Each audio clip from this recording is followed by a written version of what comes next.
नमस्कार मंडळी. मग आज मी मोमोज बनवले. मुलं सुट्टीला आलेली आहेत ना, तर कोबी आणि शिमला मिर्च, गाजर, कांदा सगळं काही फ्राय केलेलं आहे.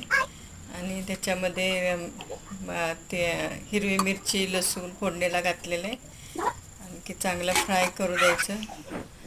चवीनुसार मीठ घातलं आणि मग हे काळी मिरीची पावडर पण घातली. आणखी पीठ मळलं बघा. 2 वाट्या मैदा, मीठ आणि थोडंसं तेल घालून पीठ मळून मी मोमोज तयार केले आणि ते वाफवून घेतले 10-15 मिनटं. बघा कसे वाटले तुम्हाला हे मोमोज. तुम्ही पण एकदा नक्की ट्राय करा. आणि चटणी केली, लसूण आणि अद्रक आणि मिरची, टमाटा घालून मी वाटलं आणि मग ते फोडणी दिली.